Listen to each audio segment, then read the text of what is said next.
ನಮಸ್ಕಾರ. ಕರ್ನಾಟಕ ಐದಿನಾಗಿ ಸ್ವಾಗತ. ನಾನು ಲತಾ ಧರ್ಮರಾಜ್. ಈಗ ಹೆಡ್ಲೈನ್ಸ್. ಕಾಂಗ್ರೆಸ್ ಹೈಕಮಾಂಡ್ ವಿರುದ್ಧ ಮುಸ್ಲಿಂ ಮುಖಂಡರ ಬಂಡಾಯ. ನಮ್ಮನ್ನು ಕಡೆಗಣಿಸಿದರೆ ಯುಪಿ ಗುಜರಾತ್ ಗತಿ ನಿಮಗೂ ಬಂದೀತು. ಕಾಂಗ್ರೆಸ್ ಶಿಸ್ತು ಕ್ರಮಕ್ಕೆ ಮುಸ್ಲಿಂ ಸಮುದಾಯ ಆಕ್ರೋಶ. ಅಂಬೇಡ್ಕರ್ ಹಾಗೂ ಜಗಜೀವನ್ ರಾಮ್ ಭಾವಚಿತ್ರಕ್ಕೆ ಸಗಣಿ ಎರಚಿದ ಕಿಡಿಗೇಡಿಗಳು. ಕೊಪ್ಪಳದ ಕುಕನೂರಿನಲ್ಲಿ ದಲಿತ ಸಂಘಟನೆಗಳ ತೀವ್ರ ಆಕ್ರೋಶ. ವಿಕೃತ ಮನಸ್ಸಿನ ಕಿಡಿಗೇಡಿಗಳ ಪತ್ತೆಗೆ ಮುಖಂಡರ ಆಗ್ರಹ. ಬುಕ ಪ್ರಶಸ್ತಿ ವಿಜೇತೆ ಬಾನು ಮುಸ್ತಾಕ್ ಉಪಸ್ಥಿತಿಯಲ್ಲಿ ಅರ್ಥಪೂರ್ಣ ಸಮಾರೋಪ. 3 ದಿನಗಳ ಕಾಲೇಜು ರಂಗೋತ್ಸವಕ್ಕೆ ತೆರೆ. ವಿದ್ಯಾರ್ಥಿಗಳಿಂದ ಪ್ರದರ್ಶನಗೊಂಡ ನನ್ಸಿರಿ ನಾಟಕಕ್ಕೆ ಅಭೂತಪೂರ್ವ ಮೆಚ್ಚುಗೆ.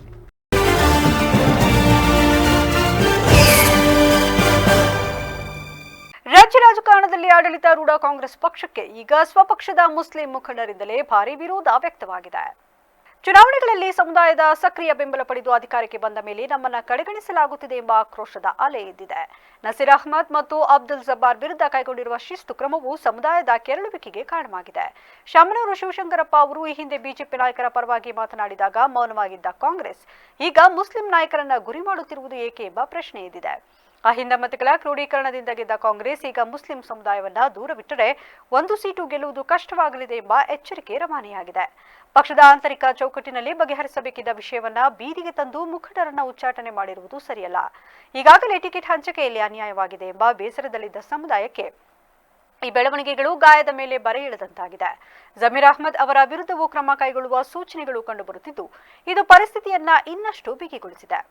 ಉತ್ತರ ಪ್ರದೇಶ ಮತ್ತು ಗುಜರಾತ್ನಲ್ಲಿ ಮುಸ್ಲಿಂ ಸಮುದಾಯವು ಕಾಂಗ್ರೆಸ್ನಿಂದ ದೂರವಾದಾಗ ಪಕ್ಷದ ಸ್ಥಿತಿ ಏನಾಯಿತು ಎಂಬುದು ಹೈಕಮಾಂಡ್ಗೆ ನೆನಪಿರಲಿ. ಕರ್ನಾಟಕದಲ್ಲಿ ಅಂತಹ ಪರಿಸ್ಥಿತಿಯನ್ನ ಕಾಂಗ್ರೆಸ್ ತಂದುಕೊಳ್ಳಬಾರದು. ಹೈಕಮಾಂಡ್ ತಕ್ಷಣ ಮಧ್ಯ ಪ್ರವೇಶಿಸಿ ಈ ರಾಜಕೀಯ ಬಿಕ್ಕಟ್ಟನ್ನು ಶಮನಗೊಳಿಸಬೇಕು ಎಂದು ಮುಖಂಡರು ಒತ್ತಾಯಿಸಿದ್ದಾರೆ. ಅದನ್ನ ಕಾಂಗ್ರೆಸ್ ಪಕ್ಷ ತನ್ನ ಪಕ್ಷದ ಚೌಕಟ್ಟಿನಲ್ಲಿ ವೇದಿಕೆಯಲ್ಲಿ ರೀತಿ ನೀತಿಯಲ್ಲಿ ಯಾವ ರೀತಿ ಮೇಲ್ವಿಚಾರಣೆ ಮಾಡಬೇಕು, ಕಾರಣ ಕೇಳಬೇಕು, ಕ್ರಮ ತಗೋಬೇಕು, ಮತ್ತೆ ನಂತರ ಅವರು ನಿರ್ಧಾರ ತಗೋಬೇಕು. ಈ ಪ್ರಕ್ರಿಯೆ ಮಾಡೋಕೆ ಕಾಂಗ್ರೆಸ್ ಪಕ್ಷ ಸ್ವತಂತ್ರವಾಗಿರುತ್ತೆ. ಅದು ಕಾಂಗ್ರೆಸ್ ಪಕ್ಷದ ಚಟ್ಟಾಳದಲ್ಲಿ ಅನ್ವಯ ಆಗುತ್ತೆ. ಇದರಾಚೆಗೆ ಕಾಂಗ್ರೆಸ್ ಪಕ್ಷದ ಮುಸ್ಲಿಂ ಜನಪ್ರತಿನಿಧಿಗಳು ಮತ್ತು ಮುಸ್ಲಿಂ ನಾಯಕರ ವಿರುದ್ಧ ಒಟ್ಟಾರೆ ನಡೀತಾ ಇರುವ ಆಂತರಿಕ ಬಿಕ್ಕಟ್ಟು ಮತ್ತೆ ಪಕ್ಷ ಅವರ ವಿರುದ್ಧ ಏಕಾಏಕಿ ಕ್ರಮ ಕೈಗೊಳ್ಳುತ್ತಿರುವ ಕಾರಣ ಕೇಳದೆ ವಜಾ ಮಾಡ್ತಾ ಇರುವ ಸಂದಿಗ್ಧ ಪರಿಸ್ಥಿತಿ ಇದೆಯಲ್ಲ, ಅದನ್ನ ಆ ಕ್ರಮದ ವಿರುದ್ಧ ಈ ನಿಯೋಗ ಅದನ್ನ ಖಂಡಿಸ್ತಾ ಇದೆ. ಮುಸ್ಲಿಂ ಸಮಸ್ತ ನಾಯಕತ್ವದ ಪರವಾಗಿ ಈ ನಿಯೋಗ ನಡೀತಾ ಇದೆ. ಪಾರ್ಲಿಮೆಂಟ್ ನಲ್ಲಿ ಮಂಡನೆ ಆಗ್ತಕ್ಕಂತ ಮಸೂದೆಗಳಿಗೆ ಪೂರ್ವಭಾವಿಯಾಗಿ ಚರ್ಚೆ ಮತ್ತು ಅದರ ಬಗ್ಗೆ ಚರ್ಚೆ ಮಾಡೋದಕ್ಕೆ ಇವತ್ತು ಎಲ್ಲ ನಾಯಕರು ಕೂಡ ಎಲ್ಲರೂ ಕೂಡ ಅದರಲ್ಲೇ ತಲ್ಲೀನರಾಗಿದ್ದಾರೆ. ನಾವು ಸುರ್ಜೇವಾಲಾ ಅವರನ್ನ ಭೇಟಿ ಮಾಡಿದ್ವಿ. ಅವರು ಸಾಯಂಕಾಲ 6 ಗಂಟೆಗೆ ನಮ್ಗೆ ಟೈಮ್ ಕೊಟ್ಟಿದ್ದಾರೆ. ಸಾಯಂಕಾಲ 6 ಗಂಟೆಗೆ ಅವ್ರ ಹತ್ರ ಮಾತಾಡ್ತಾರೆ.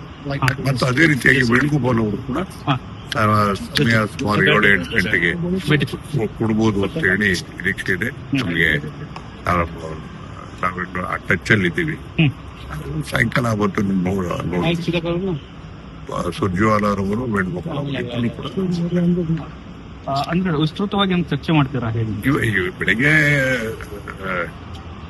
ಚರ್ಚೆ ಮಾಡಿದ್ವಿ ವಿಶದವಾಗಿ. ಕುಕನೂರು ತಾಲೂಕಿನ ವಿಡಾಪುರ ಗ್ರಾಮದ ಡಾಕ್ಟರ್ ಬಿಆರ್ ಅಂಬೇಡ್ಕರ್ ವೃತ್ತದಲ್ಲಿರುವ ಅಂಬೇಡ್ಕರ್ ಭಾವಚಿತ್ರಕ್ಕೆ ಹಾಗೂ ಬಾಬು ಜಗಜೀವನ್ ರಾಮ್ ಇತರೆ ಮಹಾತ್ಮರ ಭಾವಚಿತ್ರಕ್ಕೆ ಸಗಣಿ ಎರಚಿರುವ ಘಟನೆ ಗುರುವಾರ ಬೆಳಗ್ಗೆ ನಡೆದಿದೆ. ವಿಕೃತ ಮನಸ್ಸಿನ ಕಿಡಿಗೇಡಿಗಳು ಇಂತಹ ಹೀನ ಕೃತ್ಯಕ್ಕೆ ಇಳಿದಿದ್ದು ಮಾನವ ಸಮಾಜ ತಲೆ ತಗ್ಗಿಸುವ ಕೃತ್ಯ ಇದಾಗಿದೆ. ಈ ಘಟನೆಯಿಂದ ಗ್ರಾಮದ ಡಿಎಸ್ಎಸ್ ಹಾಗೂ ರಾಜಕೀಯ ಗಣ್ಯ ಮುಖಂಡರು ಆಕ್ರೋಶಗೊಂಡಿದ್ದು, ಸಂವಿಧಾನ ಶಿಲ್ಪಿ ಬಾಬಾ ಸಾಹೇಬ್ ಅಂಬೇಡ್ಕರ್ ಹಾಗೂ ಹಸಿರು ಕ್ರಾಂತಿ ಹರಿಕಾರ ಬಾಬು ಜಗಜೀವನ್ ರಾಮ್ ಇವರ ಭಾವಚಿತ್ರಗಳಿಗೆ ಘಾಸಿಗೊಳಿಸಿದವರ ವಿರುದ್ಧ ಸೂಕ್ತ ಕಠಿಣ ಕ್ರಮ ಕೈಗೊಳ್ಳಬೇಕು ಎಂದು ಆಗ್ರಹಿಸಿದ್ದಾರೆ. ಈ ಕುರಿತು ಕುಕನೂರು ಪಿಎಸ್ಐ ಎಸ್ಪಿ ನಾಯಕ ಅವರಿಗೆ ಗ್ರಾಮದ ದಲಿತ ಮುಖಂಡರು ದೂರವಾಣಿ ಮೂಲಕ ವಿಷಯ ತಿಳಿಸಿದ್ದು, ಪೊಲೀಸ್ ಇಲಾಖೆ ಸ್ಥಳಕ್ಕೆ ಧಾವಿಸಲಿದೆ. ಮೊನ್ನೆ ತಾನೇ ರಾಷ್ಟ್ರಾದ್ಯಂತ ಡಾಕ್ಟರ್ ಬಾಬಾ ಸಾಹೇಬ್ ಅಂಬೇಡ್ಕರ್ ಹಾಗೂ ಜಗಜೀವನ್ ರಾಮ್ ಅವರ ಜಯಂತಿಯನ್ನ ಸ್ಥಳೀಯವಾಗಿ ಹಾಗೂ ಸರ್ಕಾರಿ ಕಚೇರಿಗಳಲ್ಲಿ ಅದ್ದೂರಿಯಾಗಿ ಆಚರಣೆ ಮಾಡಲಾಗಿದ್ದು, ಹೀನ ಮನಸ್ಥಿತಿಯವರು ಇಂತಹ ಕೃತ್ಯ ಎಸಗಿರಬಹುದು ಎನ್ನಲಾಗಿದೆ. ಇಂತಹ ಪೈಶಾಚಿಕ ಕೃತ್ಯ ಎಸಗಿ ಮಹನೀಯರ ಭಾವಚಿತ್ರ ವಿರೂಪಗೊಳಿಸಿದವರ ವಿರುದ್ಧ ಸೂಕ್ತ ಕಾನೂನು ಕ್ರಮವಾಗಲೇಬೇಕು ಎಂದು ಸಂಘಟನೆ ಮುಖಂಡರು ಕಾರ್ಯಕರ್ತರು ಆಗ್ರಹಿಸಿದ್ದಾರೆ. ನಾಟ್ಯ ವೈಭವ ಹಾಗೂ ಹಾಸನ ಜಿಲ್ಲಾ ಕಾರ್ಯನಿರತ ಪತ್ರಕರ್ತರ ಸಂಘ ಮತ್ತು ರಂಗಸಿರಿ ಸಂಯುಕ್ತಾಶ್ರಯದಲ್ಲಿ ಆಯೋಜಿಸಿರುವ ಕಾಲೇಜು ರಂಗ ಕಾರ್ಯಕ್ರಮದ 3ನೇ ದಿನ ಪ್ರಕಾಶ್ ಜೀವರ ಕಾದಂಬರಿ ಆಧಾರಿತ ನನ್ಸಿರಿ ನಾಟಕವು ಸೆಂಟ್ರಲ್ ಕಾಮರ್ಸ್ ಕಾಲೇಜು ವಿದ್ಯಾರ್ಥಿಗಳಿಂದ ಪ್ರದರ್ಶನಗೊಂಡಿತು. ಈ ವೇಳೆ ರಾಜ್ಯ ಕಾರ್ಯನಿರತ ಪತ್ರಕರ್ತರ ಸಂಘದ ರಾಜ್ಯಾಧ್ಯಕ್ಷರಾದ ಶಿವಾನಂದ ತಗಡೂರು ಅವರು ಮಾತನಾಡಿ, ಪ್ರತಿ ವರ್ಷದಂತೆ ಈ ವರ್ಷವೂ ರಂಗಸಿರಿಯ ಅನೇಕ ಕಾರ್ಯಕ್ರಮಗಳನ್ನು ಮಾಡಿಕೊಂಡು ಬರುತ್ತಿದೆ. ಈ ಬಾರಿ ನಾಟ್ಯ ವೈಭವ ತಂಡದ ಜೊತೆಯಲ್ಲಿ ರಂಗಸಿರಿಯ ಸಹಯೋಗದಲ್ಲಿ ಕಾರ್ಯನಿರತ ಪತ್ರಕರ್ತರ ಸಂಘದ ಸಹಕಾರದೊಂದಿಗೆ 3 ದಿನಗಳ ಕಾಲ ನಾಟಕೋತ್ಸವವನ್ನು ಏರ್ಪಡಿಸಲಾಗಿದ್ದು, ಕೊನೆಯ ದಿನವಾದ ಇಂದು ವೇದಿಕೆ ಸಮಾರೋಪ ಸಮಾರಂಭವನ್ನು ಹಮ್ಮಿಕೊಂಡಿದ್ದು, ಈ ಕಾರ್ಯಕ್ರಮಕ್ಕೆ ಬೂಕ ಪ್ರಶಸ್ತಿ ವಿಜೇತರಾದ ಬಾನು ಮುಷ್ತಾಕ್ ರವರು ಸಮಾರೋಪ ಸಮಾರಂಭ ನುಡಿಗಳನ್ನು ಆಡುವ ಮೂಲಕ ಅರ್ಥಪೂರ್ಣವಾಗಿಸಿದ್ದಾರೆ. ಕಾರ್ಯಕ್ರಮದ ಮೊದಲನೇ ದಿನ ಅಂಬೇಡ್ಕರ್ ಅವರ ಜನ್ಮದಿನದಂದು ನನ್ನ ಅಂಬೇಡ್ಕರ್ ಎಂಬ ನಾಟಕವನ್ನು ಪ್ರಸ್ತುತಪಡಿಸಿದ್ದು ಬಹಳ ಸಂತೋಷದ ವಿಷಯವಾಗಿದೆ. ಈ ನಾಟಕದ ಮೂಲಕ ಅನೇಕ ಪ್ರತಿಭೆಗಳಿಗೆ ಅವಕಾಶವನ್ನು ಒದಗಿಸಿಕೊಟ್ಟಂತಾಗಿದೆ ಎಂದರು.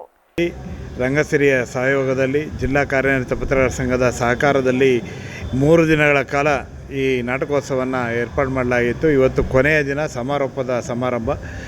ಇವತ್ತು ನಮ್ಮ ಬೂಕರ್ ಪ್ರಶಸ್ತಿ ವಿಜೇತರಾದಂಥ ಬಾನು ಮುಸ್ತಾಕ್ ಮೇಡಮ್ ಅವರು ಈ ನಾಟಕದ ಸಮಾರೋಪ ನುಡಿಗಳನ್ನು ಆಡುವ ಮೂಲಕ ನಾಟಕ ಸಮಾರೋಪವನ್ನು ಅರ್ಥಪೂರ್ಣವಾಗಿಸಿದ್ದಾರೆ. 3 ದಿನಗಳ ಕಾಲ ಮೊದಲ ದಿನ ಅಂಬೇಡ್ಕರ್, ಡಾಕ್ಟರ್ ಅಂಬೇಡ್ಕರ್ ನಾಟಕ, ನನ್ನ ಅಂಬೇಡ್ಕರ್ ಅಂತೇಳಿ ಆ ನಾಟಕವನ್ನು ಪ್ರದರ್ಶನ ಮಾಡಲಾಯಿತು. ಅದು ಅತ್ಯದ್ಭುತವಾಗಿತ್ತು. ಜೊತೆಗೆ ಮೊದಲನೇ ದಿನವೇ ಅದು 14ನೇ ತಾರೀಕು ಆಗಿದ್ದರಿಂದ ಅಂಬೇಡ್ಕರ್ ಜಯಂತಿ ದಿನವೇ ಆ ನಾಟಕ ಆಗಿದ್ದು. ರಾಜ್ಯ ಕಾರ್ಯನಿರತ ಪತ್ರಕರ್ತರ ಸಂಘದ ಉಪಾಧ್ಯಕ್ಷರಾದ ಮದನಗೌಡ ಅವರು ಮಾತನಾಡಿ, ನಗರದಲ್ಲಿ 3 ದಿನಗಳ ಕಾಲ ಕಾಲೇಜು ವಿದ್ಯಾರ್ಥಿಗಳನ್ನು ಒಟ್ಟುಗೂಡಿಸಿ ನಾಟಕವನ್ನು ಕಲಿಸಿ ಅವರಿಗೆ ವೇದಿಕೆಯನ್ನು ಒದಗಿಸಿಕೊಡುವ ಕೆಲಸವನ್ನ ನಾಟ್ಯ ವೈಭವ ಸಂಸ್ಥೆ ಮಾಡಿರುವುದಕ್ಕೆ ಅವರಿಗೆ ಧನ್ಯವಾದಗಳನ್ನು ತಿಳಿಸುತ್ತೇನೆ ಎಂದರಲ್ಲದೆ, ರಂಗಭೂಮಿಗೆ ಸಂಬಂಧಪಟ್ಟಂತಹ ಚಟುವಟಿಕೆಗಳು ಸಾಂಸ್ಕೃತಿಕವಾದಂತಹ, ಸಾಹಿತ್ಯಿಕವಾದಂತಹ ಚಟುವಟಿಕೆಗಳಾಗಿವೆ. ಅವುಗಳು ನಿರಂತರವಾಗಿ ನಡೆಯಬೇಕು ಎಂಬ ಆಶಯ ನಮಗಿದೆ. ಅದಕ್ಕೆ ಪೂರಕವಾಗಿ 3 ದಿನಗಳ ಕಾಲ ಇಲ್ಲಿ ಕಾರ್ಯಕ್ರಮವನ್ನು ಆಯೋಜಿಸಿರುವುದು ಸಂತೋಷದ ಸಂಗತಿ ಎಂದರು. ನಿರ್ದೇಶಕರಾದಂತಹ ಧನಂಜಯ ಅವರು ಮತ್ತು ನಮ್ಮ ಪಿ ಶಾಡ್ರಾಕ್ ಅವರು ಅವರ ನೇತೃತ್ವದಲ್ಲಿ ಕಾಲೇಜು ಮಕ್ಕಳಿಗೋಸ್ಕರ ಈ 3 ದಿನಗಳ ಕಾರ್ಯಾಗಾರ ಜೊತೆಗೆ ಅವರಿಗೆ ನಾಟಕವನ್ನು ಕಲಿಸಿ ವೇದಿಕೆಯನ್ನು ಕೊಡುವ ಒಂದು ಪ್ರಯತ್ನವನ್ನು ಇವತ್ತು ನಾಟ್ಯ ವೈಭವ ಏನಿದೆ ಆ ಸಂಸ್ಥೆ ಮಾಡಿದೆ. ಹಾಗಾಗಿ ಅವರೆಲ್ಲರಿಗೂ ನಾನು ಅಭಿನಂದನೆ ಸಲ್ಲಿಸ್ತೀನಿ.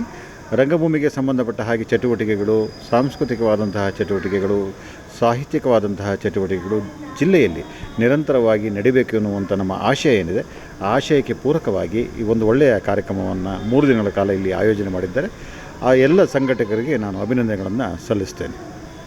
ಈ ಸಂದರ್ಭದಲ್ಲಿ ಬೂಕ ಪ್ರಶಸ್ತಿ ವಿಜೇತರಾದ ಸಾಹಿತಿ ಬಾನು ಮುಷ್ತಾಕ್, ಪತ್ರಕರ್ತರಾದ ಪ್ರಕಾಶ್ ಜಿ ಸೇರಿದಂತೆ ಮತ್ತಿತರರು ಹಾಜರಿದ್ದರು. ಸ್ಥಳೀಯ ಮುಖಂಡ ಚಂದ್ರಶೇಖರ್ ಶೆಟ್ಟಿಯವರ ನೇತೃತ್ವದಲ್ಲಿ ಉಚಿತ ಬಿಪಿ, ಮಧುಮೇಹ ಹಾಗೂ ಕಣ್ಣಿನ ತಪಾಸಣೆಯಂತಹ ಕಾರ್ಯಕ್ರಮವನ್ನು ಆಯೋಜನೆ ಮಾಡಲಾಗಿದ್ದು, ಗ್ರಾಮೀಣ ಜನರು ಇದರ ಸದುಪಯೋಗ ಪಡೆದುಕೊಳ್ಳಬೇಕು ಎಂದು ಬಿಜೆಪಿ ಜಿಲ್ಲಾ ಪ್ರಧಾನ ಕಾರ್ಯದರ್ಶಿ ಅಮಿತ್ ಶೆಟ್ಟಿ ಹೇಳಿದ್ದಾರೆ. ಬೇಲೂರು ತಾಲೂಕು ಅರೆಹಳ್ಳಿ ಹೋಬಳಿಯ ವಾಟೆಹೊಳೆಯಲ್ಲಿರುವ ಸಮುದಾಯ ಭವನದಲ್ಲಿ ಚಂದ್ರಶೇಖರ್ ಶೆಟ್ಟಿಯವರ ನೇತೃತ್ವದಲ್ಲಿ ಸಾರ್ವಜನಿಕರ ಅನುಕೂಲಕ್ಕಾಗಿ ವಿಕೇರ್ ಮತ್ತು ಐ ಸೆಂಟರ್ ಮಂಗಳೂರು ಇವರ ಸಹಯೋಗದಲ್ಲಿ ಆಯೋಜನೆ ಮಾಡಲಾಗಿದ್ದ ಉಚಿತ ಬಿಪಿ, ಶುಗರ್ ಹಾಗೂ ನೇತ್ರ ತಪಾಸಣೆ ಕುರಿತು ಮಾತನಾಡಿದ ಅವರು, ಸಾರ್ವಜನಿಕರ ಆರೋಗ್ಯವನ್ನು ವೃದ್ಧಿ ಮಾಡುವ ನಿಟ್ಟಿನಲ್ಲಿ ದೂರದ ಸ್ಥಳಗಳಿಗೆ ಹೋಗಲು ಸಾಧ್ಯವಿರದಂತಹ ಗ್ರಾಮೀಣ ಭಾಗದ ಜನತೆಯ ಅನುಕೂಲಕ್ಕಾಗಿ ಈ ಕಾರ್ಯಕ್ರಮ ಆಯೋಜಿಸಿದ್ದು, ಕಾಯಿಲೆ ಬಂದಾಗ ವ್ಯತ್ಯೆ ಪಡುವ ಮುನ್ನ ಬಹಳ ಎಚ್ಚರಿಕೆ ವಹಿಸಿ ಇಂತಹ ಶಿಬಿರಗಳ ಪ್ರಯೋಜನಗಳನ್ನು ಪಡೆದುಕೊಂಡು ಆರೋಗ್ಯದ ಸಮಸ್ಯೆಯಲ್ಲುಂಟಾಗುವ ಬದಲಾವಣೆಯನ್ನು ಆರಂಭದಲ್ಲಿ ಪತ್ತೆ ಹಚ್ಚಿ ಸೂಕ್ತ ಚಿಕಿತ್ಸೆ ಪಡೆದುಕೊಳ್ಳಬೇಕು ಎಂದರು. ಕಾರ್ಯಕ್ರಮದ ವ್ಯವಸ್ಥಾಪಕ ಚಂದ್ರಶೇಖರ್ ಶೆಟ್ಟಿ ಮಾತನಾಡಿ, ಉಚಿತ ಆರೋಗ್ಯ ತಪಾಸಣೆಯಲ್ಲಿ 80ಕ್ಕೂ ಹೆಚ್ಚಿನ ಮಂದಿ ಇದರ ಲಾಭ ಪಡೆದುಕೊಂಡಿದ್ದಾರೆ. ಅರೆಹಳ್ಳಿಯ ಸಮುದಾಯ ಆರೋಗ್ಯ ಕೇಂದ್ರದ ವೈದ್ಯ ಡಾಕ್ಟರ್ ಅಕ್ಷತ್ ಹಾಗೂ ಮಂಗಳೂರಿನಿಂದ ಬಂದಂತಹ ವೈದ್ಯರ ಸೇವೆ ಪಡೆದುಕೊಂಡು ಬಿಪಿ, ಶುಗರ್ ಹಾಗೂ ಕಣ್ಣಿನ ತಪಾಸಣೆ ನಡೆಸಲಾಗಿದೆ ಎಂದರು. ವಾಟೆಹಳ್ಳಿಯ ಗಣಪತಿ ಬೆಟ್ಟದಲ್ಲಿ ಇವತ್ತು ಏರ್ಪಡಿಕೊಂಡು ವಿಕೇರ್ ಹೆಲ್ತ್ ಮತ್ತು ಐ ಸೆಂಟರ್ ಮಂಗಳೂರು ವತಿಯಿಂದ ಜಂಟಿ ಆಶ್ರಯದಲ್ಲಿ ಇವತ್ತು ವಾಟೆಹಳ್ಳಿಯಲ್ಲಿ ತಪಾಸಣಾ ಶಿಬಿರ ಆಗಿದೆ. ಈಗಾಗಲೇ ಹೆಚ್ಚಿನ 50ರಿಂದ 60 ಅಭ್ಯರ್ಥಿಗಳು ಬಂದು ತಮ್ಮ ನೋಂದಣಿ ಮಾಡಿಕೊಂಡು ಈಗಾಗಲೇ ಬಿಪಿ ಮತ್ತು ಶುಗರ್ನ ತಪಾಸಣೆ ಮಾಡಿ ಹಾಗೆ ಕಣ್ಣಿನ ಸಹ ತಪಾಸಣೆ ಮಾಡಿದ್ದಾರೆ. ಈಗಾಗಲೇ ಆರೋಗ್ಯಕರ ಇರಬೇಕಾದ್ರೆ ದೇಶದಲ್ಲಿ ಎಲ್ಲ ಇರುವಂಥ ನಾಗರಿಕರು ಆರೋಗ್ಯಕರ ಇರಬೇಕು. ಗ್ರಾಮಗಳಲ್ಲಿ ಹಳ್ಳಿನ ದೂರದ ಊರಿಗೆ ಹೋಗೋದು ಕಷ್ಟ ಆಗೋದ್ರಿಂದ ಇಲ್ಲಿಯ ಈ ಹಳ್ಳಿ ಮಟ್ಟಕ್ಕೆ ಬಂದು ಗ್ರಾಮ ಮಟ್ಟಕ್ಕೆ ಬಂದು ತಪಾಸಣೆ ಶಿಬಿರ ಮಾಡ್ತಾರೆ. ಯಾಕೆಂದರೆ ನಾವು ಈಗಾಗಲೇ ಓದಿನ ಕಣ್ಣಿನ ಬಹಳ ಒಂದು ಪ್ರಾಮುಖ್ಯ ಇರುತ್ತೆ. ದೇಶಕ್ಕೆ ಮನುಷ್ಯನಿಗೆ ಕಣ್ಣು ಬಹಳ ಪ್ರಾಮುಖ್ಯ ಇರುತ್ತೆ. ಆ ನಿಟ್ಟಿನಲ್ಲಿ ಕಣ್ಣಿನ ತಪಾಸಣಾ ಶಿಬಿರನ ಮಾಡಬೇಕು. ಅಂದರೆ 45 ವರ್ಷದ ಮೇಲ್ಪಟ್ಟವರೆಲ್ಲ ಆದಷ್ಟು ಕಣ್ಣಿನ ತಪಾಸಣೆ ಮಾಡಬೇಕು. ಹಾಗೆ ಬಿಪಿ, ಶುಗರ್ನ ಮಾಡಬೇಕು ನಿಟ್ಟಿನಲ್ಲಿ ಈಗಾಗಲೇ ನಾವೆಲ್ಲ ನೋಡಿದ್ದೇವೆ. ಆ ನಿಟ್ಟಿನಲ್ಲಿ ಇವತ್ತು ವಾಟೆಹಳ್ಳಿ ಉತ್ತಮವಾದ ಒಂದು ಕೆಲಸವನ್ನು ಮಾಡಿದ್ದಾರೆ. ಯಾಕೆಂದರೆ ಈ ಬಿಪಿ ಮತ್ತು ಶುಗರು ಮನುಷ್ಯನಿಗೆ ಬಹಳ ದುರ್ದವ್ಯ ಬರಬಾರ್ದು. ಆ ನಿಟ್ಟಿನಲ್ಲಿ ಈ ತಪಾಸಣೆ ಮಾಡಿದ್ರೆ ಮಾತ್ರ ಅವರಿಗೆ ಗೊತ್ತಾಗುತ್ತೆ ಬಿಪಿ ಶುಗರ್ ಅಂತ. ಆ ನಿಟ್ಟಿನಲ್ಲಿ ಉತ್ತಮವಾದ ಕೆಲಸವನ್ನು ವಾಟೆಹಳ್ಳಿ ಗ್ರಾಮಸ್ಥರು ಮತ್ತು ಈ ವೇಳೆ ಚಂದ್ರಶೇಖರ್ ಶೆಟ್ಟಿ, ದುಗ್ಗರಾಜ್ ಅರಸ್, ಅಶೋಕ್ ಧನ್ರಾಜ್, ಮಹೇಶ್ ಶೆಟ್ಟಿ, ಕೆಂಚಮ್ಮ, ಶರತ್ ಕುಮಾರ್, ಗುಂಡರಾಜ್ ಅರಸ್, ಮೊಹಮ್ಮದ್ ನಾಸೀರ್, ಚೇತನ್ ಶೆಟ್ಟಿ ಹಾಗೂ ಇತರರು ಹಾಜರಿದ್ದರು. ಕರ್ನಾಟಕ ರಕ್ಷಣಾ ವೇದಿಕೆ ವತಿಯಿಂದ ಇಂದು ಡಾಕ್ಟರ್ ಬಿಆರ್ ಅಂಬೇಡ್ಕರ್ ಅವರ ಜನ್ಮದಿನದಂದು ಸರ್ಕಾರಿ ಕಚೇರಿಗಳಿಗೆ ವಿದ್ಯುತ್ ದೀಪಾಲಂಕಾರ ಮಾಡದೆ ಅಪಮಾನ ಎಸಗಿರುವುದನ್ನು ಖಂಡಿಸಿ ತಾಲೂಕು ಕಚೇರಿ ತಹಶೀಲ್ದಾರ್ ಅನುಪಸ್ಥಿತಿಯಲ್ಲಿ ಶಿರಸ್ತೆದಾರರಿಗೆ ಮನವಿ ಸಲ್ಲಿಸಲಾಯಿತು. ಚಾಮರಾಜನಗರ ಜಿಲ್ಲೆಯ ಕೊಳ್ಳೇಗಾಲ ತಾಲೂಕು ಪಟ್ಟಣದ ತಾಲೂಕು ಕಚೇರಿಯಲ್ಲಿ ಕರವೇ ತಾಲೂಕು ಅಧ್ಯಕ್ಷ ಜಗದೀಶ್ ಶಾಸ್ತ್ರಿ ಹಾಗೂ ಪದಾಧಿಕಾರಿಗಳು ಜಮಾಯಿಸಿ ಶಿರಸ್ತೆದಾರ್ ಕೃಪಾಕರ್ ಅವರಿಗೆ ಮನವಿ ಸಲ್ಲಿಸಿದರು.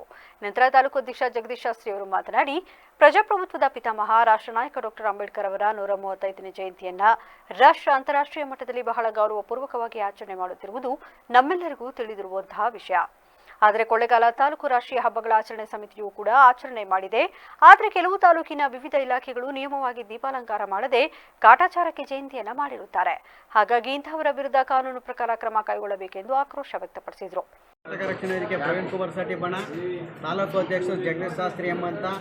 ಇವತ್ತು ಇಡೀ ವಿಶ್ವಕ್ಕೆ ತಿಳಿದಿರುವ ವಿಚಾರ ಏನಂದರೆ, ನಮ್ಮ ಇಡೀ ರಾಜ್ಯದಲ್ಲಿ ಡಾಕ್ಟರ್ ಬಾಬಾ ಸಾಹೇಬ್ ಅಂಬೇಡ್ಕರ್ ಅಂದರೆ ಯಾರು ಅಂತ ಪ್ರತಿಯೊಂದು ಮಗುಗೂ ಸಹ ಗೊತ್ತಿರುತ್ತೆ. ಇವತ್ತು ನಮ್ಮ ತಾಲೂಕು ಆಡಳಿತ ವ್ಯವಸ್ಥೆ ಎಷ್ಟು ಮಟ್ಟದಲ್ಲಿದೆ ಅಂದರೆ, ಇವತ್ತು ಸರ್ಕಾರಿ ಕಚೇರಿಗಳಲ್ಲಿ ವಿದ್ಯುತ್ ಅಲಂಕಾರ ಮಾಡ್ತಾ ಇಲ್ಲ. ಇದನ್ನು ನಮ್ಮ ತಾಲೂಕು ವ್ಯವಸ್ಥೆ ಅಧಿಕಾರಿಗಳು ಪರಿಶೀಲನೆ ಮಾಡಬೇಕು. ಇವ್ರ ಬಗ್ಗೆ ಶಿಸ್ತು ಕ್ರಮಗಳನ್ನು ಜರುಗಿಸಬೇಕು. ಇವತ್ತು ನಾವು ಯಾಕೆ ನೀವು ದೀಪ ಅಲಂಕಾರ ಮಾಡಿಲ್ಲ, ನಿಮ್ಗೇನು ಕುಂದು ಕೊರತೆ ಇದೆ ಅಂತ ಕೇಳಿದ್ರೆ ಅವರು ಊಹಾಪೋಹ ಕಾರಣಗಳನ್ನು ಹೇಳ್ತಾ ಇರ್ತಾರೆ. ಮತ್ತು ಅಧಿಕಾರಿಗಳ ಮೇಲೆ ಹೇಳ್ತಾ ಇರ್ತಾರೆ, ನಮ್ಮ ಗಮನಕ್ಕೆ ಬಂದಿಲ್ಲ ಅಂತ ಹೇಳ್ತಾರೆ. ಮತ್ತು ಇವರು ಬಾಬಾ ಸಾಹೇಬ್ ಅಂಬೇಡ್ಕರ್ಗೆ ಇವರು ಅಪಮಾನ ಮಾಡ್ತಾ ಇದ್ದಾರೆ.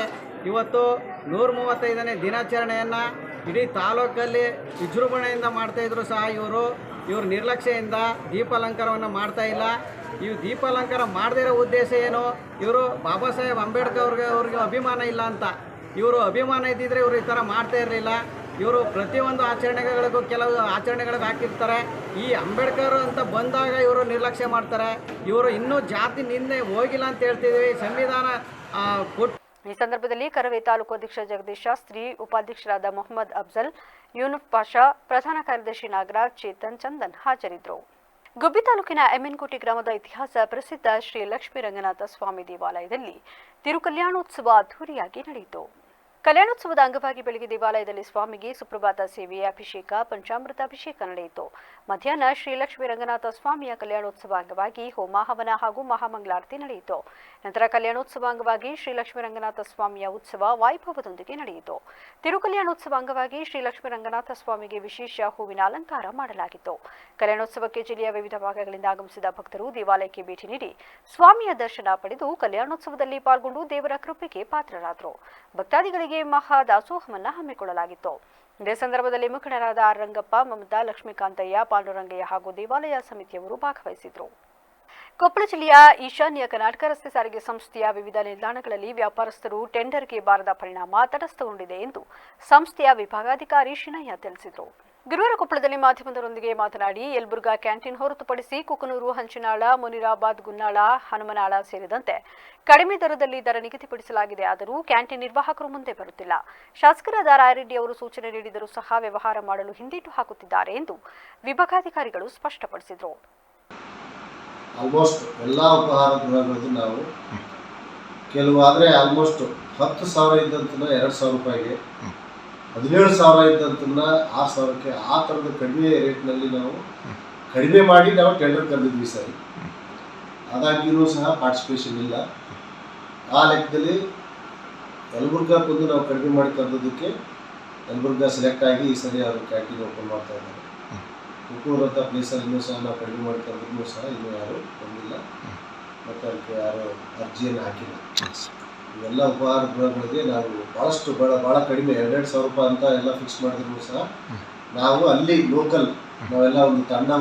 ಚಿತ್ರದುರ್ಗ ನಗರದಲ್ಲಿ ಸ್ವಾತಂತ್ರ್ಯ ಸೇನಾನಿ ಕ್ರಾಂತಿವೀರ ಸಂಗೊಳ್ಳಿ ರಾಯಣ್ಣ ಪ್ರತಿಮೆಗೆ ಅವಮಾನ ಆಗಿರುವ ಘಟನೆ ನಡೆದಿದೆ. ಸುತ್ತಲೂ ಹಾಕಲಾಗಿದ್ದ ಸುರಕ್ಷತೆ ತಡೆಗೋಡೆ ಸಂಪೂರ್ಣ ಧ್ವಂಸವಾಗಿದ್ದು ನಡುರಾತ್ರಿ ವಾಹನ ಡಿಕ್ಕಿ ಹೊಡೆದಿದೆ. ಚಿತ್ರದುರ್ಗ ನಗರದ ಹೊಳಲ್ಕೆರೆ ರಸ್ತೆಯ ಬುರುಜನಹಟ್ಟಿ ಸಮೀಪದಲ್ಲಿ ಈ ವೃತ್ತ ಇದ್ದು ಪದೇ ಪದೇ ಈ ರೀತಿಯಲ್ಲಿ ನಡೆಯುತ್ತಿರುತ್ತದೆ. ನಡುರಾತ್ರಿ ವಾಹನ ಡಿಕ್ಕಿ ಹೊಡೆದು ಪರಾರಿಯಾಗಿದ್ದು ಸ್ಥಳಕ್ಕೆ ಪೊಲೀಸರು ಆಗಮಿಸಿ ಪರಿಶೀಲನೆ ನಡೆಸಿದರು. ಕ್ರಾಂತಿವೀರ ಸಂಗೊಳ್ಳಿ ರಾಯಣ್ಣ ಸೇನೆಯಿಂದ ಅನೇಕ ಬಾರಿ ನಗರಸಭೆ ಜಿಲ್ಲಾಡಳಿತಕ್ಕೆ ಮನವಿ ಕೊಟ್ಟರೂ ನಿರ್ಲಕ್ಷ್ಯ ವಹಿಸಲಾಗಿದೆ ಎಂದು ಸೇನೆ ಅಧ್ಯಕ್ಷರಾದ ಆನಂದ್ ಆಕ್ರೋಶ ಹೊರಹಾಕಿದ್ದಾರೆ. ಸರಿಪಡಿಸದಿದ್ದರೆ ಪ್ರತಿಭಟನೆ ಮಾಡಲಾಗುತ್ತದೆ ಎಂದು ಎಚ್ಚರಿಕೆ ನೀಡಿದರು. ನೋಡ್ರಿ, ಇವತ್ತು ನಾವು ಈ ನಮ್ಮ ಸಂಗೊಳ್ಳಿ ರಾಯಣ್ಣ ಸ್ಟೇಜ್ಗೆ ಇವತ್ತು ಈ ಗತಿ ಬಂದೈತೆ. ನಾವು ಹಲವಾರು ವರ್ಷಗಳಿಂದ ಜಿಲ್ಲಾಡಳಿತಕ್ಕೆ, ನಗರಸಭೆಗೆ ಮನವಿ ಕೊಡ್ತಾನೆ ಬಂದಿದ್ದೀವಿ. ಒಂದು ಸೇಫ್ಟಿ ಮಾಡಿರಿ, ಇದಕ್ಕೆ ಸೇಫ್ಟಿ ಮಾಡಿರಿ ಅಂತೇಳಿ. ರಾತ್ರಿ ಟೈಮಲ್ಲಿ ಲಾರಿಗಳು ವೆಹಿಕಲ್ ಓಡಾಡ್ತಾವೆ, ಇಲ್ಲಿ ವೆಹಿಕಲ್ ರಾತ್ರಿ ಯಾವುದೋ ಕಿಡಿಗೇಡಿಗಳು ಕುತ್ಕೊಂಡು ಹೋಗಿದ್ದಾರೆ. ಯಾವ ಉದ್ದೇಶ ಒಂದು CC ಕ್ಯಾಮ್ರಾ ಇಲ್ಲ, ಒಂದು ಲೈಟ್ ಇರಲ್ಲ, ಇಲ್ಲಿ ಲೈಟ್ ಹೋಗಿ ಒಂದು ಕರೆಂಟ್ ವ್ಯವಸ್ಥೆ ಇರಲ್ಲ. ದಯಮಾಡಿ ಜಿಲ್ಲಾಡಳಿತಕ್ಕೆ 100 ಸರಿ ಹೇಳಿದ್ರು ನಿರ್ಲಕ್ಷ್ಯ. ಇವು ಸರ್ಕಾರ ಇವು ದುಡ್ಡೇ ಇಲ್ಲ ಅಂತ ಹೇಳ್ತಾರೆ. ನಗರಸಭೆಯವರು ಆಯಿತು, DC ಅವರು ಆಯಿತು, ದುಡ್ಡಿಲ್ಲ ಅಂತ ಹೇಳ್ತಾರೆ. ಅವ್ರು ದುಡ್ಡು ಮಾಡ್ಕೊಳಕ್ಕೆ ಮಾತ್ರ ದುಡ್ಡಿದೆ ಅವ್ರ ಹತ್ರ. ಸರ್ಕಾರ ಕೆಲಸಗಳು ಮಾಡೋಕ್ಕೆ ಅವ್ರಿಗೆ ದುಡ್ಡಿಲ್ಲ ಅಂತ ಬಡ್ಕೊಂತಿದ್ದಾರೆ.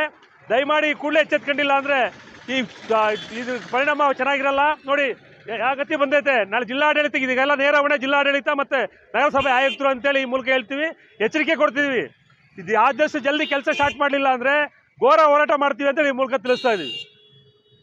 ಸಿಲಿಕಾನ್ ಸಿಟಿಯ ವಿಚಾರಣೆಯಪುರ ವ್ಯಾಪ್ತಿಯ ಜ್ಞಾನೇಶ್ವರಿ ಲೇಔಟ್, ಗುರುದರ್ಶನ ಲೇಔಟ್ ಮತ್ತು ವೆಂಕಟಸ್ವಾಮಪ್ಪ ಲೇಔಟ್ಗಳ ನಿವಾಸಿಗಳ ಬದುಕು ಈಗ ದುಸ್ತರವಾಗಿದೆ. ಕಳೆದ ದಶಕಗಳಿಂದ ಸರಿಯಾದ ರಸ್ತೆ ಸೌಕರ್ಯವಿಲ್ಲದೆ ಕಂಗಾಲಾಗಿರುವ ಇಲ್ಲೆಲ್ಲ ನಿವಾಸಿಗಳು ಅಧಿಕಾರಿಗಳ ನಿರ್ಲಕ್ಷ್ಯದ ವಿರುದ್ಧ ಈಗ ಹೋರಾಟದ ಹಾದಿ ಹಿಡಿದಿದ್ದಾರೆ. ಮಕ್ಕಳಿಂದ ವೃದ್ಧರವರೆಗೆ ಸಂಕಷ್ಟ. ಈ ಭಾಗದ ರಸ್ತೆಗಳು ಸಂಪೂರ್ಣವಾಗಿ ಹದಗೆಟ್ಟಿದ್ದು ವಾಹನ ಸಂಚಾರ ಮಾಡುವುದಾಗಿರಲಿ ಜನರು ನಡೆದಾಡುವುದು ಕಷ್ಟವಾಗಿದೆ. ಹಳ್ಳ ತಿಟ್ಟುಗಳಿಂದ ಕೂಡಿದ ರಸ್ತೆಯಲ್ಲಿ ಸಂಚರಿಸಿ ಹಲವು ನಿವಾಸಿಗಳು ಬೆನ್ನುಮೂಳೆ ಸಮಸ್ಯೆಗೆ ತುತ್ತಾಗಿರುವುದು ಆತಂಕಕಾರಿ ಸಂಗತಿಯಾಗಿದೆ. ಮಳೆ ಬಂದಾಗ ರಸ್ತೆಗಳು ಕೆಸರುಗದ್ದೆಯಂತಾಗಿ ದ್ವಿಚಕ್ರ ವಾಹನ ಸವಾರರು ಬಿದ್ದು ಕೈಕಾಲು ಮುರಿದುಕೊಳ್ಳುತ್ತಿದ್ದಾರೆ.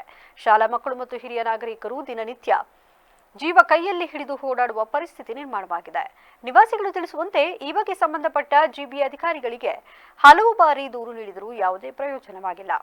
ಪ್ರಸ್ತುತ ಸೆನ್ಸೆಕ್ಸ್ ನೆಪವೊಡ್ಡಿ ಅಧಿಕಾರಿಗಳು ಭೇಟಿಗೆ ಸಿಗುತ್ತಿಲ್ಲ. ಕನಿಷ್ಠ ನಮ್ಮ ಅಳಲನ್ನ ಕೇಳಿಕೊಳ್ಳುವ ಸೌಜನ್ಯವನ್ನ ತೋರುತ್ತಿಲ್ಲ ಎಂದು 250ಕ್ಕೂ ಹೆಚ್ಚು ನಿವಾಸಿಗಳು ಆಕ್ರೋಶ ಹೊರಹಾಕಿದ್ದಾರೆ. ಸ್ಥಳೀಯ ನಿವಾಸಿಗಳ ಮೌನ ಹೋರಾಟಕ್ಕೆ ಈಗ ಹಲವು ಸಂಘಟನೆಗಳು ಬೆಂಬಲ ಸೂಚಿಸಿವೆ. ತೆರಿಗೆ ಪಾವತಿಸುವ ನಾಗರಿಕರಿಗೆ ಕನಿಷ್ಠ ಮೂಲಭೂತ ಸೌಕರ್ಯವಾದ ರಸ್ತೆಯನ್ನು ನೀಡದ ಅಧಿಕಾರಿಗಳು ಇನ್ನಾದರೂ ಎಚ್ಚೆತ್ತುಕೊಳ್ಳುವರೆ ಕಾದು ನೋಡಬೇಕಿದೆ. ನನ್ನ ಹೆಸರು ರಂಗಸ್ವಾಮಿ ಅಂದ್ಬಿಟ್ಟು ನಾನು ರಿಟೈರ್ಡ್ ಅಫಿಷಿಯಲ್ ಫ್ರಮ್ HMT. ನಾನು ಇಲ್ಲಿ ಆಲ್ಮೋಸ್ಟ್ 22 ವರ್ಷದಿಂದ ಇಲ್ಲೇ ಇದ್ದೀನಿ. 22 ವರ್ಷದಲ್ಲಿ ನಾನು ಕಾರ್ ಹಾಕಿದ್ದವ್ರದ್ದು ಒಂದು 4 times 5 times ನೋಡಿರ್ತೀನಿ. ಸರ್ ಇತ್ತೀಚೆಗೆ ಈ 3-4 ಇಯರ್ಸ್ನಿಂದ ಕಾರ್ ಹಾಕಿಲ್ಲ. plenty ಆಫ್ ಟೈಮ್ಸ್ ನಾನು ಹೋಗಿದ್ದೀನಿ, ಕಂಪ್ಲೇಂಟ್ ಮಾಡಿದ್ದೀನಿ, ಗಲಾಟೆನೂ ಮಾಡಿದ್ದೀನಿ. ಹೇಳಿದ್ದೀನಿ ಇವರನ್ನ ವಾರ್ಡ್ ಮೀಟಿಂಗ್ ಇತ್ತು, ವಾರ್ಡ್ ಕಮಿಟಿ ಮೀಟಿಂಗ್ ಮಾಡಿದ ಆಮೇಲೆ ವಾರ್ಡ್ ಕಮಿಟಿ ತೆಗೆದುಬಿಡ್ತಿದ್ದಾರೆ, ಇಲ್ಲವೇ ಇಲ್ಲ. ಇವಾಗ ನಮ್ಮ ವಾರ್ಡ್ ಹತ್ರ ಇರೋದು ಬಿಟ್ಬಿಟ್ಟು ಅದು MS ಪಾಳ್ಯ ಕೊಟ್ಬಿಟ್ಟು ಈ ವಾರ್ಡ್ ಆಫೀಸು ನಮ್ಮದು ಬಸ್ ಸ್ಟ್ಯಾಂಡ್ ಹತ್ರ ಆಗಿದ್ದಾರೆ. ಸೀನಿಯರ್ ಸಿಟಿಸನ್ 85 years 90 years ನಾವು ಯಾವ ಥರ ಹೋಗ್ಬೇಕು ಅಂದ್ಬಿಟ್ಟು ಜ್ಞಾನ ಹತ್ರ ಬಿಟ್ಟು ಓಕೆ ಕಷ್ಟ ಬಿಟ್ಟು ಹೋಗಿ ಕಂಪ್ಲೇಂಟ್ ಮಾಡಿ ಲಾಸ್ಟ್ ಇಯರ್ ಕಂಪ್ಲೇಂಟ್ ಮಾಡಿದ್ರೆ ಸರ್ ನೆಕ್ಸ್ಟ್ ಮಂತ್ನಿಂದ ಸ್ಟಾರ್ಟ್ ಮಾಡ್ತೀವಿ, ಇನ್ನೂ ಮಾಡಿಲ್ಲ. ಓಕೆ ಅವ್ರ ಕಷ್ಟ ನಮ್ಗೆ ಗೊತ್ತಾಗಲ್ಲ, ಕಷ್ಟ ಇರ್ಬೋದು.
ಚಲಿಸುತ್ತಿದ್ದ KSRTC ಬಸ್ನ ಇಂಜಿನ್ನಲ್ಲಿ ಬೆಂಕಿ ಕಾಣಿಸಿಕೊಂಡಿರುವ ಘಟನೆ ತುಮಕೂರು ಜಿಲ್ಲೆ ಚಿಕ್ಕನಾಯಕನಹಳ್ಳಿ ತಾಲೂಕಿನ ಹುಳಿಯಾರು ಬಳಿ ನಡೆದಿದೆ. ಹುಳಿಯಾರಿನಿಂದ ಅರಸೀಕೆರೆಗೆ ತೆರಳುತ್ತಿದ್ದ ಬಸ್ನಲ್ಲಿ ಬೆಂಕಿ ಕಾಣಿಸಿಕೊಂಡ ಕೂಡಲೇ ಪ್ರಯಾಣಿಕರನ್ನು ಕೆಳಗೆ ಇಳಿಸಲಾಗಿದ್ದು ಡೀಸೆಲ್ ಸೋರಿಕೆಯಾಗಿ ಬೆಂಕಿ ಕಾಣಿಸಿಕೊಂಡಿರುವ ಅನುಮಾನ ವ್ಯಕ್ತವಾಗಿದೆ. ಕೂಡಲೇ ಎಚ್ಚೆತ್ತ ಸ್ಥಳೀಯರು ತಕ್ಷಣ ನೀರು ಹಾಕಿ ಬೆಂಕಿ ನಂದಿಸುವ ಕೆಲಸ ಮಾಡಿದ್ದಾರೆ. ಇದರಿಂದ ಹೆಚ್ಚಿನ ಅನಾಹುತ ತಪ್ಪಿದ್ದು ಹುಳಿಯಾರು ಪೊಲೀಸ್ ಠಾಣೆ ವ್ಯಾಪ್ತಿಯಲ್ಲಿ ಘಟನೆ ನಡೆದಿದೆ.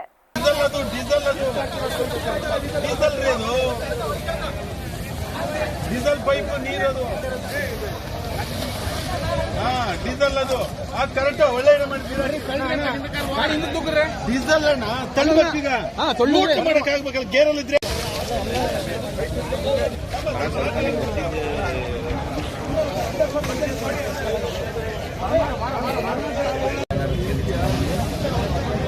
ಗಾಡಿ ಗಾಡಿ